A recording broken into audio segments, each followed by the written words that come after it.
dagdagan na ng mga bakal. So hindi makita ng gusto. Tapos yung yung mahabang na ginawa nila na bakal, nilagay yata nila dyan sa sa ilalim. Tapos tinabunan ng semento. So tapos hindi ko alam kung ano ba yun ilalagay nila na yan, yang kahoy. Pero pag yung matapos yan, sigurado maganda na yung may mga upuan silang ilalagay siguro dyan.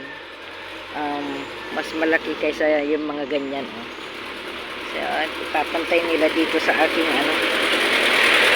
dito sa aking garahe.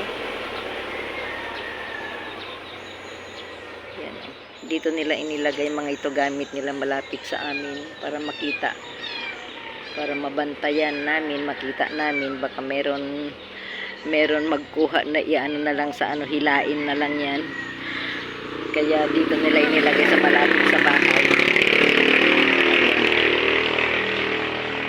Kasi hindi ko alam kung meron nang magbabantay diyan.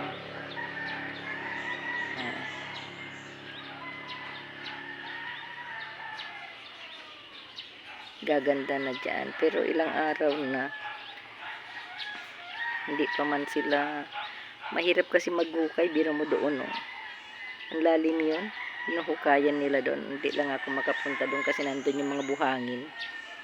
Ako nandito lang ako sa andito lang ako sa aking garahe. So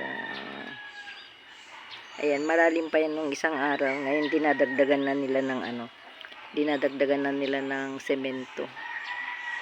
Tapos pati bakal, madami na. Tapos wala na yung bakal dito na mahaba na nilagay nila dito. Siguro nilagay na nila dyan sa ilalim para tapos inanuan ng semento, tinabunan ng semento.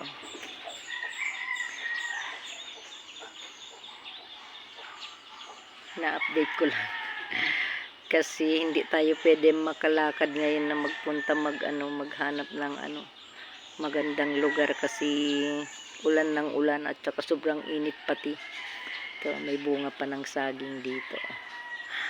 May bunga ng saging. Pero nakakahiya manguha kahit na nandito sa tapat ng tabi ng bahay. So okay, thank you for watching. Ito yung mga gamit nila o yung pang mixer. Kaya pag nagmi-mix sila, kaya generator yung gamit nila, ang sakit talaga sa tenga. Kaya sinasarado ko yung aking pintuan. Okay, thank you. Ayan, may mayroon silang kuan para hindi magdire-diretso dyan ang mga sasakyan.